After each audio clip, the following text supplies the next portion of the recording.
Alright guys, here's a little segment. Everything's just going to be videotaped on my phone because DJ's got the camera and I didn't even ask him for it. I'm all sweaty and hot and bothered because I pulled this thing in, and when they did the rear control arms, DJ and his girl, they did a really fantastic job on the toe. See, you can kind of see that tire out. That one looks alright. And if you look over here, look how towed in that one is. And cambered out. Real good job. Either way. So this is the car we bought at auction. Or I bought at auction, I should say. And it was hydrolocked. Pulled the plugs out. Still couldn't crank it over. So I was like, alright, well, what the hell's going on? Maybe the motor's completely froze up. When I pulled the intake off, water just poured out of it, and I was like, yeah, it's probably no good.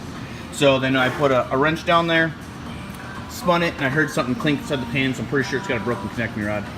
So we're gonna pull this engine out and assess the damage. The job technically pays 12.9 hours to replace complete assembly without transfer of parts. So I'm gonna see how fast I can get it out. I probably should have it out in roughly 3 hours, 4 hours. I probably should have it out. Probably not even that, but we'll see.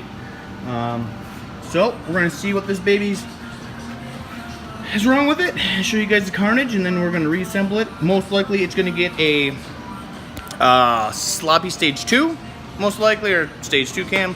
Might even do a Summit stage 2. I actually have a Summit stage 2 in the white truck. I have yet to get that thing up and running just because turns out I got a collapsed lifter somewhere and it's making a hell of a lot of racket. So I actually have another 6.0 I'm gonna throw in there, and right there it is. That 6.0, that one actually came out of an Escalade. There's another one behind it that came out of a 2500 Suburban. Then, and over here, I have another 6.0 sitting up there. That's another 6.0 that came out of a 2500 truck. That one was a rollover, and that one also has a broken connecting rod. It actually hydrolocked with oil, so I don't know like how long it ran upside down, what the hell happened. Maybe they went to try to start it and it slammed it, but when I went out, it actually started up and it was knocking like crazy. Pretty sure the connecting rod snapped in half and it's just rattling around in there. So I will bring you back once I have some more stuff down here. Alright guys, I figured I'd come in, bring you in where I'm at right now. I just got the AC machine. Put the AC machine pulling the AC out, freon out. So I ended up taking off that exhaust manifold. I am super jealous of anybody that does not live in the Salt Belt. Everything comes apart so fucking easy. I've only been working on it for like an hour 45, I think. Basically it's ready to come out. I got all the lines disconnected except for the power steering lines. Those gotta be disconnected. AC lines, this other radiator hose, and then it's ready, well, other than the fuel line and the vacuum line to the booster. It's ready to come out. Unfortunately, I'm going to have to pull the whole entire thing out as one assembly. The engine will not rotate over enough for me to get the torque converter bolts out. I was able to get one out, and that's it. It's not rotating over anymore. So, that's where we're at. I thought I'd bring you in. Cats were somewhat full of water still. I had some water in them when I spilled them over. But I tell you what, everything in this car is super easy to get to. Maybe it's just because nothing's rusted, but it is just a breeze. So, pull up the Freon, and then we'll grab the forklift and yank this puppy out. That's the next day for me. Just a couple minutes later for you guys. This is where we are at. It took me about 3 hours. The most difficulty I had were the engine mounts. I ended up having to drop the cradle down too as well because the rack and pinion was hitting the sump. So if I was to do this again, most likely I would probably just drop the entire cradle out with everything attached and just drop the whole assembly down. So, or pull off this front, drop the cradle down enough with it in the air, take the motor mounts out, drop this down so you can just slide the whole motor right up the front. So take off this front clip. But we are gonna see the damage. What is this? Suck it on here. one-handed. Now I gotta hold the pan. Oh, this is gonna be difficult. Let's see if we can do this one. Alright, oh yeah, we got all the bolts loose. Okay. Come on. Gimme. Gimme. Come on. Okay. Works for me. You guys get to see it with me here. Ooh, I'm hearing stuff dropping. Ooh, AC line's out of the way. Okay. Switch hands, maybe. Hands on the floor. I don't see nothing slight obvious yet. I heard some stuff in there. Pan's okay. I hear some stuff rolling around in there. Oil's pretty goopy. Well then, let's start taking this stuff off, shall we? Doing all this with my phone. Oh geez, real good video quality right now. Okay, let's see here. Okay, so there we go. Some bitch. Okay.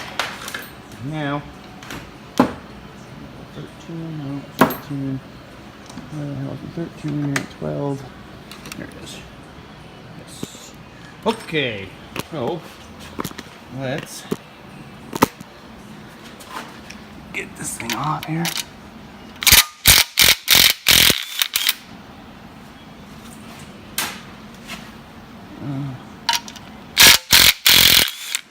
And surprisingly, I'm doing real good here. Surprisingly, the dipstick tube actually slipped right out. I was so surprised. Usually dipstick tubes are in the rumpus to get out.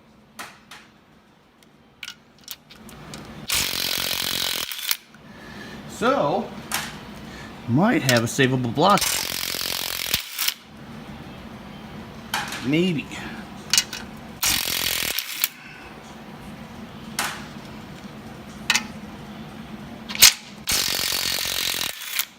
It'd be pretty funny if the previous owner ever sees this.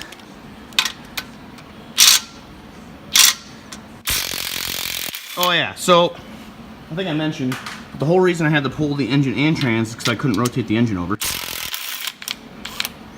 Enough to get the bolts out. Pretty sure I said that. Oh!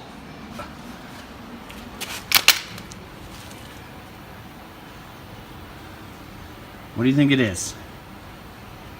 Does not look like a connecting rod to me. Oh no. Oh no. Oh no. Oh! Oh! I see it! I see it! You see it? Oh! How the fucking hell? Alright, let's do some. I know you saw it. Okay, here we go. Here we go.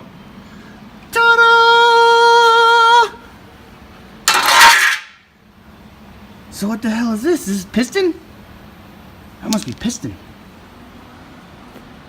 Huh. Let me grab a camera, or a flashlight real quick.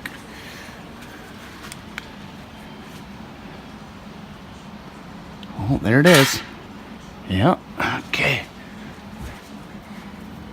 Oh, sweetness. The bore looks perfectly fine. I just gotta take out that connecting rod. Sorry, I'm horrible at videoing right now. Alright, let me get this connector rod out and then I'll show you what it looks like. Alright, so this is what's left. Actually, the bearing surfaces look to be in phenomenal shape. Whoever owned the car actually took pretty good care of it. The bearings look pretty decent. Not bad at all. And that's what's left of that connector rod.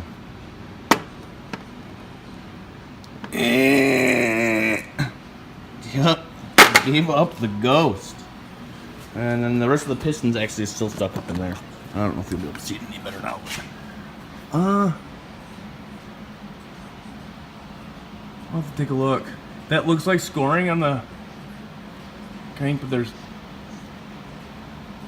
I don't feel any grooves. I really don't feel nothing with my fingernails, so I'll have to take a look. But the bore looks to be in respective shape. There's the piston. So it's the carnage. I wonder if that one got bent too. The piston looks like it's cattywampus in there. Huh. Well, we'll have to see if we can rotate it over. That's all. We're gonna get new connector rods anyways. Gonna make sure the crank's okay. That's it. So that will be the end of this video. Quick little teardown. So next I will pull the motor down. The heads definitely have to go out because there's water still. There was water sitting in some of them, so I don't know. I'll find out what the rest looks like today when I pull everything apart and take a look at it. So may add a little bit to the end of this video, but that's it for now. I believe we'll throw in new connecting rods, new pistons. I'll just do all OEM shit to handle off power. So because I'm only looking to maybe make 6, 7 most. This is gonna be a daily cruiser, so that should be good. I guess I'll take a look at costs and prices and shit for maybe like bicycle pistons, but I think this will be okay. So that should be it. Yeah. All right. See you guys next time. Peace. Okay, it is all torn down. So here is the little bonus clip. These are the cylinder walls. I just quickly honed them up with a shitty hone that I had. I'm gonna end up buying a ball hone for this. This, you can't feel it with your fingernail at all. So this is most likely just surface. So I'm gonna go in there with a quick hone, knock those out. This is the other one that was kind of nasty. And the rest of them still look to be, they still have cross hatching in there. They look phenomenal. Here is the pistons. They're really nasty, so I'm just gonna order new pistons. OEM new pistons are like 163 bucks. So like, why not? And then I was like, you know what? Fuck it, I don't care about the rods. I'm buying a new set of reconditioned rods. It's like another 180 bucks. So why not? So I'm just gonna pitch all this stuff. It's all garbage. Here are the heads. A lot of carbon buildup in those. The valves are kind of rusted. So I'm actually gonna bring these to my machine shop and have them go through there. I'll install pack springs in there as well. But overall, they're in really good shape. And this one too. So they're in really good shape. Everything looks good. Yeah, see? Water sat in there. So, get everything ordered up. All that stuff still looks good. Bolts. I'm also gonna order a cam and a DOD delete. So, get that stuff on order, and then hopefully we'll have a running G8 shortly. All right. See you guys. Peace.